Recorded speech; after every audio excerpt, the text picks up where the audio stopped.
I wonder your thoughts on this right now. If, in fact, this is the game changer that some are framing it to be, if China just owned the U.S. on AI, or if we're getting a little over our skis here today.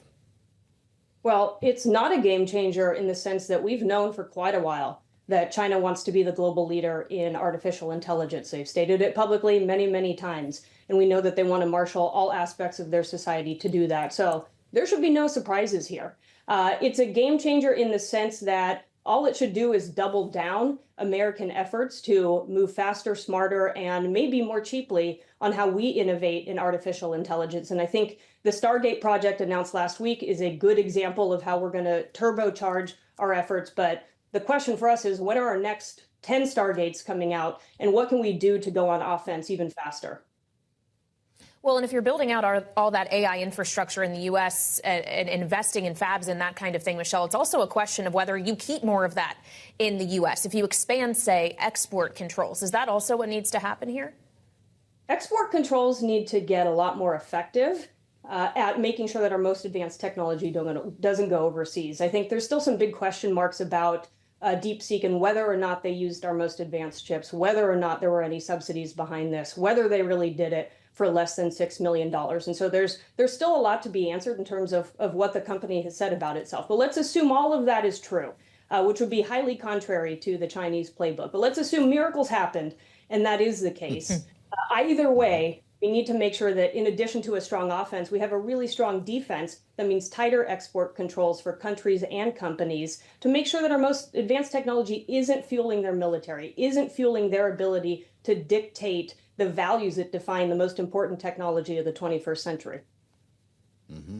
Well, how much do the numbers need to change here? You mentioned this new initiative that Donald Trump rolled out with Sam Altman, with Oracle, of course, and SoftBank. That was a $100 billion investment that was announced almost a week ago now at the White House, and could be as high as $500 billion, according to Donald Trump. Are those outrageous numbers? Why are we spending all of that money if DeepSeek does this for $6 million?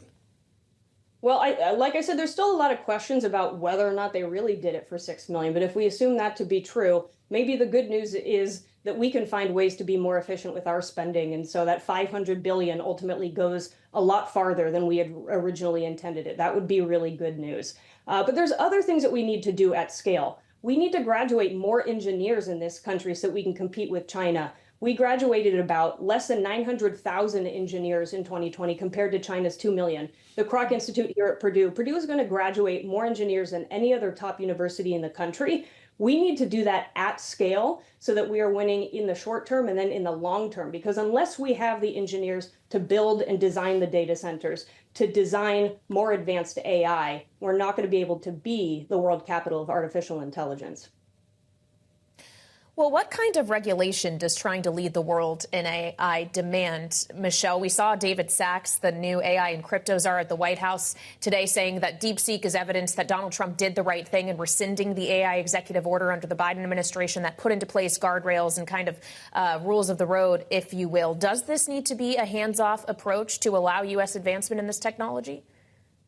It's a question of how much more can we innovate, not how much more can we regulate. The superpower of the United States is innovation and enterprise. We're not going to regulate our way to becoming the global capital of artificial intelligence. If you take a regulation-first approach, just look at what happens. You can look over at Europe, which now has to pay $800 billion a year to make up for its tech competitiveness. So innovation first has been how the United States wins. And here's where we need to unleash as much of our innovation, enterprise, private sector, getting our engineers to do what they do best in order to lead the world. So what needs to come next from the hyperscalers you mentioned? There have been big questions about capital expenditures. Last week, Meta reached for a $60 billion investment. Is it time for a pause and a rethink on the money? We should do anything but pause our investment in our build out of artificial intelligence. It's time to hit the gas pedal. It's time to accelerate. How much more can we do to innovate in artificial intelligence and make sure that there is max proliferation of trusted technologies from American companies and from allied companies so that we are leading the world and not China? Just quickly, Michelle, we have a minute left here, but if TikTok was banned in the U.S. on national security grounds, should DeepSeek be banned also? We'll find out. I think there's people digging into their privacy terms and whether or not they keep data, whether or not they track your keystrokes. It's in their privacy policy. But in the vein of TikTok, in the vein of Huawei, which has also been banned, it's worth taking a look at DeepSeek because we know the Chinese playbook on data security.